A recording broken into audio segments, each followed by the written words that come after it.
The man was nervous, with knees slightly shaking. He was strong, an athlete even. Yet the burden was weightier than a deadlift. He spoke. She smiled. Her preparation scattered butterflies and calmed her spirit. For her, the day defined all days. The moment captured a lifetime. For him, the foundation under his feet was stronger than the muscles in his legs. He stood firm when the heaviest two words he ever uttered were released. "I do," he said. The man and woman gazed at one another and sealed their joyful destiny with a kiss. Does anyone know what I'm talking about? In 10 sentences, I just told you what happened on my wedding day. I could have written a detailed account of when I woke up, what I ate, who I spoke with, what time we arrived at the church, how it was sweltering 90-degree weather in the middle of the Midwest in which we were sweating through our tuxedos and dresses. My wife was wearing the dress, I was wearing the tuxedo. I could have faithfully recorded thousands of other details. Each of these ways of telling the story would have been a faithful story of the wedding day and would be true. But I chose to write to you what I have just revealed. The story, these 10 sentences, give a window into our character and a vision of our relationship. It invites you, the listener, into an understanding of the disclosure of the marriage and the wedding day that you now see between Andrea and me.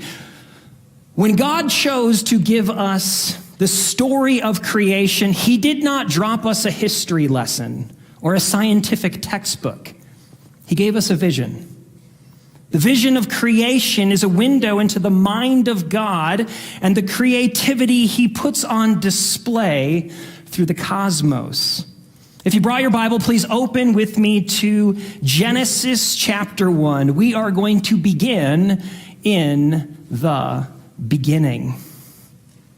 God, in the opening 2 verses of the Bible, God reveals himself as creator. And the big idea is this: because God made everything and the Spirit of God has shaped everything, we should invite this creator to continue to craft us because we are entirely accountable to him.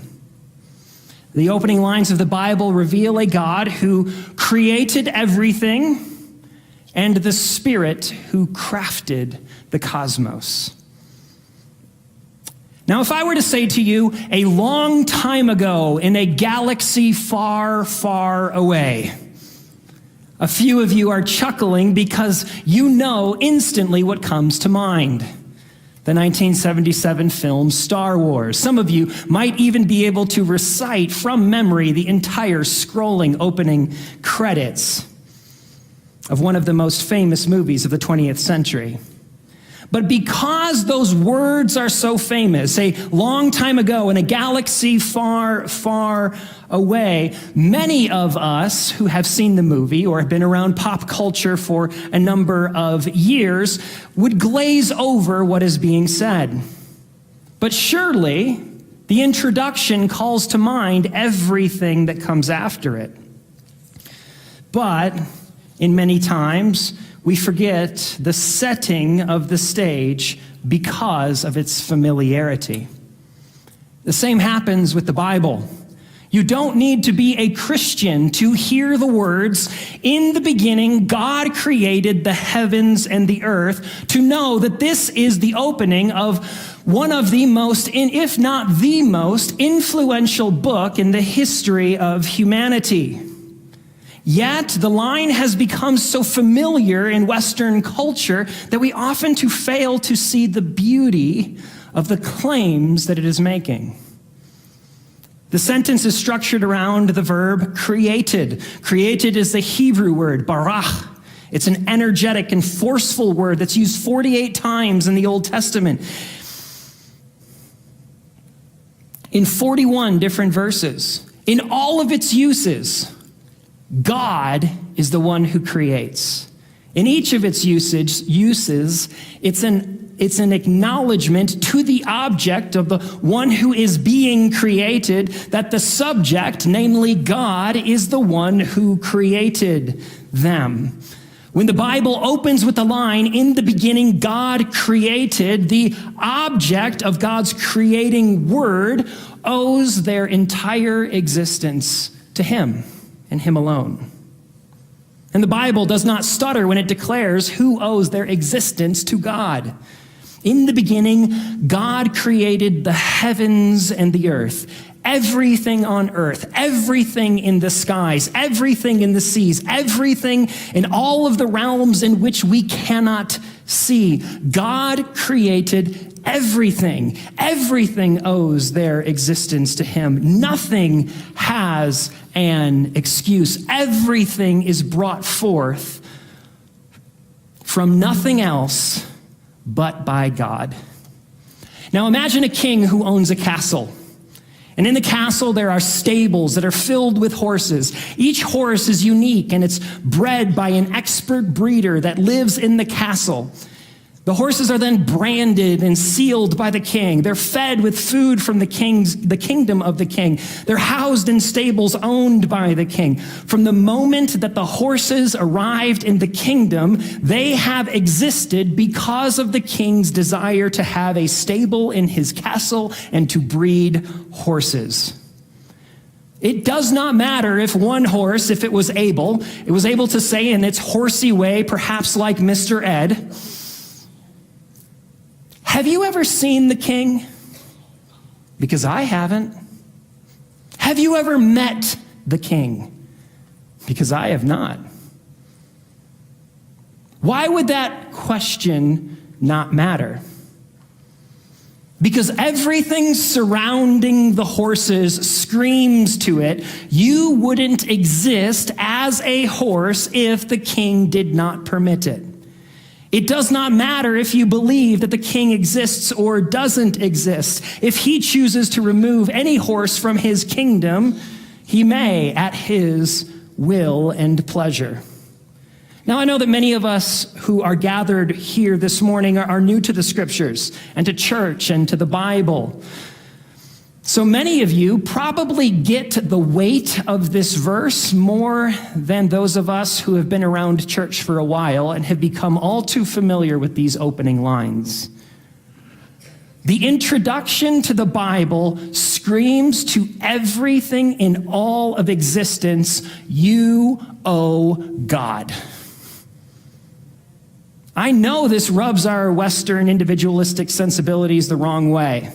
I know that we believe that we have the right to exist, and so does everything else. But the Bible says the only right you have to your own existence is derived from your Creator, God. And I put it this way because it is a radical claim. The dominant thought patterns of our day say one of two things, or lead in one of two directions. Either you say, I owe nothing to anyone because I am unique and I am unlike anybody else. Or you say, you owe everyone everything because you're not unique, just like everyone else. Reader's Digest Online published an article in April of this year saying 16 explanations that you don't owe anyone, really. The article says, you don't owe anyone an explanation for your political or religious beliefs, or for your relationship status, for your friendships, for where you live, for your career, for anything that you choose to be. You owe no one an explanation. The article says this about religious and political beliefs. It says, it's no secret that tensions are high in our country and around the world, primarily because of differing political opinions and religious practices. But what you believe is your own choice. It's a part of your identity. You can divulge as much or as little about those beliefs as you feel comfortable, but don't feel like you need to go on through all of your church's teachings or your political party's agenda as justification. You owe no one anything. That's one dominant belief about the existence of everything. You're unique, and you don't owe an explanation to anyone but yourself. But the other is the opposite. No one ever says it this way, but this is where it leads. It's the acknowledgement that we're not the owners of our own existence. We're dependent upon many other things, and we owe our existence to the dependency that we have upon many other things, namely everything. And therefore, I owe everything to everything because I am just like everybody else. I owe my freedom to my country. I owe clean air to the trees. I owe taxes to the government. I owe my parents for the way that they raised me and for my genetics. I owe my workplace for my paycheck. I owe our soldiers for their protection of me. Will Schwabel, a New York City author, in his book, The End of Your Life Book Club, says this: "We all owe everyone for everything that happens in our lives. But it's not like owing a debt to one person. It's really that we owe everyone for everything. Our whole lives can change in an instant. So each person that keeps that from happening, no matter how small a role they play, is also responsible for all of it. Just by giving friendship and love, you keep the people around you from giving up. And each expression of friendship or love may be the one that makes all of the difference. You owe everything to everyone because you're dependent upon everything for your existence."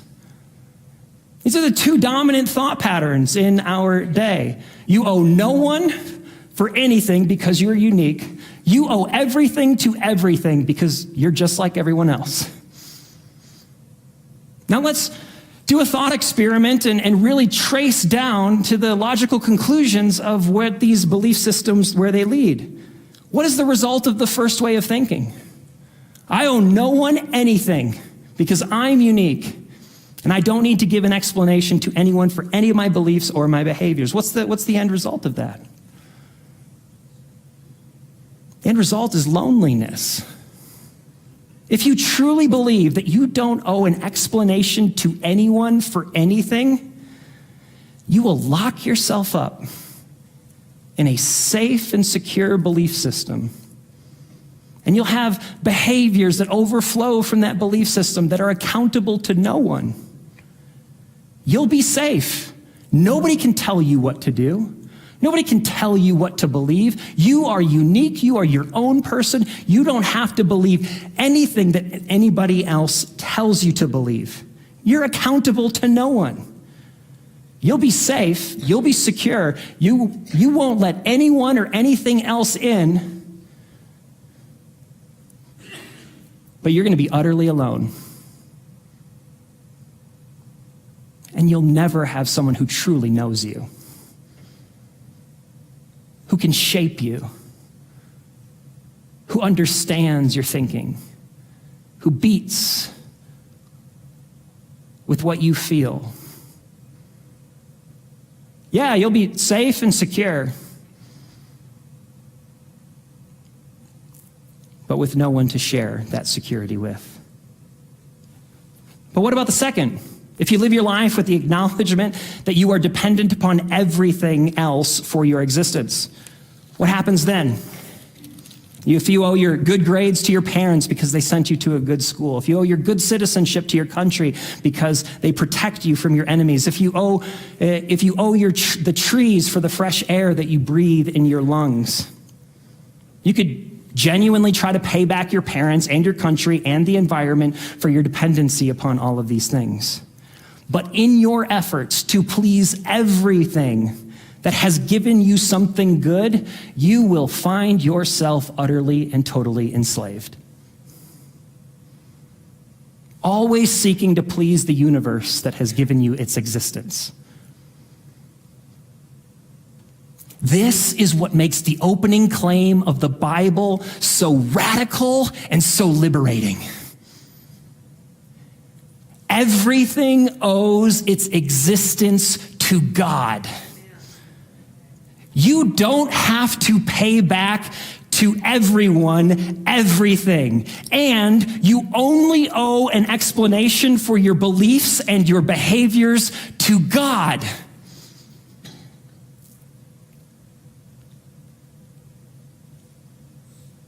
You aren't enslaved to everything, and you are accountable only to God. But make no mistake, everything owes God, because God owns everything. One simple line from the opening verse of a very long book cuts through the human's desire to both be our own God, not listen to anybody, or to subserviently attempt to please everyone and everything else.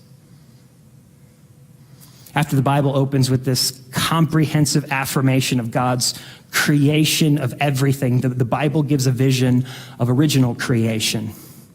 It says, the earth was without form and void. The earth was deserted and a wasteland, one scholar translates. Another commentator says, the negative state of the earth reflects a situation in which the earth is not producing life. In God's earth, there was nothing. It was lifeless, without habitation or form. Nothing was able to live, and nothing was coming from the earth. No life, just a lump of clay, a pile of dirt. It was as empty as a crooked politician's soul. And darkness was over the face of the deep. There was an abyss of nothingness. No light, no substance, but earth. Just darkness over the deep. One scholar writes, darkness and deep as opposites of life and land connote surd or irrational evil. From the design of creation, there's a darkness and a deep that is opposite to light and life. Yet the darkness and the deep is not alone. It is not from darkness and deep that creation is shaped. Even the darkness and the deep are formed and forged by the Spirit of God. Verse 2 continues, and the Spirit of God was hovering over the face of the waters like an eagle with outstretched wings flying over a lake in search of prey. The Spirit of God hovers at the beginning over the primordial abyss. The Spirit begins preparing the earth for human habitation. Just as creation owes its existence to God, the crafting of the form of creation owes its shape to the Spirit. Theologian Henri Blocher writes, God alone gives form and gives being, owing nothing to anything. God is responsible for the existence of creation and the shape that creation takes. He is not only the architect of creation that designed its existence from nothing, but he's also the craftsman who intentionally shapes all the parts, even the dark and the shadowy ones. Now, everyone who attended kindergarten has taken an empty and formless blob of Play-Doh and designed their creation. And everybody who is in kindergarten tasted Play-Doh. And there are two types of people, those who tasted Play-Doh and liars.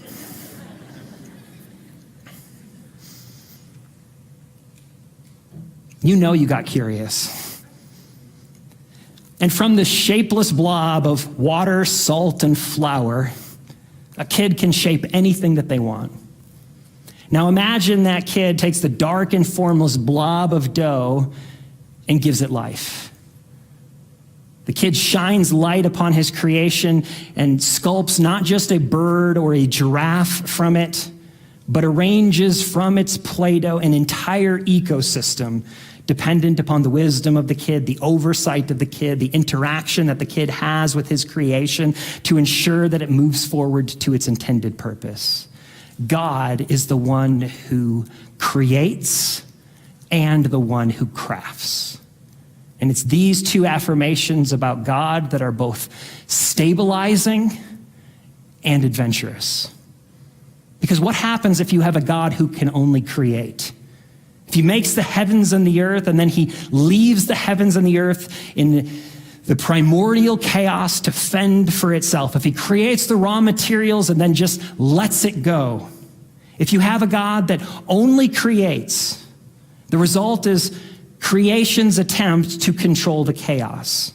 The result is creation out of chaos that has generated its own life unto itself. The result of everything that we know in this situation and understand now is because a God who created everything out of the chaos of his creation removes himself then, and now randomly we have everything that we see. So what happens if you have a God who only creates? Our existence is a cosmic accident by a God who just wants to create, and we'll just see what happens after that. Now, if our existence is from a God who doesn't create, who didn't have any choice in bringing forth the raw materials, but only shapes after those raw materials are in existence, he's simply responding to that which has been randomly created out of chaos, but he's never in control. He's unstable. He's adventurous and he's helpful. Follow me as this random creation that gets generated out of nowhere comes at you, and I'll help you respond to that. But he never really knows what's coming next because he's just simply shaping the random things that the chaos creates. But this is exactly why the Bible opens with a God who both created and crafted. The one who designed from his own wisdom, created his own materials, and built from his creation. This is not a God of chaos, but one who shapes order out of chaos. This is not a God of nothing, but one who is able to create from nothing. This is a God who is able to stabilize the most chaotic situations and the one who is able to craft life from formless and lifeless objects. This is the God of the Bible. If you have a moment, open to Luke chapter 8, starting in verse 22. Luke tells us the story about Jesus as he is with his disciples. And he desires to bring them on an adventure. Luke chapter 8. Jesus says this, or the scriptures say this in verse 22. Luke says this. One day, he, Jesus, got into a boat with his disciples, and he said to them, "Let's set sail across a large lake." Jesus is inviting his disciples, let's go on an adventure. Let's go into the lake, let's go into the chaos, let's go into the unknown. Luke continues, so they set out. And as they sailed, he, Jesus, took a nap. He fell asleep. Jesus was as calm as could be. He took a rest. As he was resting, the scriptures tell us, a windstorm came upon the lake. Their nice, stable 3-day voyage was thrust into chaos. A windstorm came down upon the lake. They were filling with water and were in danger. The boat is thrust into a chaotic situation on the water. The wind was blowing over the water, and the boat was about to unload all of its passengers into the deepness of the lake. The disciples, the scripture tells us, went and woke him, saying, "Master, Master, we are perishing." They're saying, "Jesus, The chaos is overtaking us. We're about to die. Jesus awoke and rebuked the wind and the raging waves, and they ceased, and there was calm. Did Jesus take them on an adventure? Absolutely he did. He was leading them into the chaos of the storm. And then he even slept through it. But does Jesus provide stability on the adventure? He sure did. He spoke to the chaos, and the wind obeyed his voice. And his lesson, he turns to the disciples and he says to them, "Where is your faith?" He's asking his disciples, who are you trusting to lead you onto an adventure, and who are you looking to for stability? Did you think if you were going to follow me that it was just going to be safe, that I was not going to challenge your safety and security that you're trying to provide for yourself? Oh, if you follow me, it's an adventure. But who are you trusting? Who are you looking to for stability? Were you looking to your own engineering of being able to manufacture a boat that is so strong and so resilient and able to withstand every single storm that you put your faith in that particular boat to lead you through the chaos that the creation throws at you? Where is your faith? Who is going to provide you for the stability that your soul craves on this adventure? The disciples, the text tells us, were afraid. But they were no longer afraid of the chaos of the storm. Their fear was sourced at a much greater, more fearful object than the chaos of creation. They no longer just viewed Jesus as someone who was going to stabilize their lives and make their lives easy. They were afraid because they realized the one whom they were following. The one who is able to command chaos and bring it to order. Look at what the text tells us. They were afraid and marveled, saying to one another, "Who then is this, that he commands the winds and the water, that they obey him?" They were no longer scared of the winds and the water. They were terrified of the person who was at rest in their boat. He, Jesus Christ, is the very word, the very command of God. And creation, when he speaks, creation obeys. He is the one who stabilizes his followers' trust in the Creator and leads his followers on a compelling adventure that forges their faith through the conquest of chaos. And if God can bring life to an empty wasteland, a deserted wasteland, by his Spirit to calm the chaos of existence, he can truly bring life from a dead body in an empty tomb by his Spirit to craft the chaos of our lives. This is the gospel of Jesus Christ that can be seen in the beginning, when the emptiness of creation without God reveals a deep and dark hole in our existence that craves stability.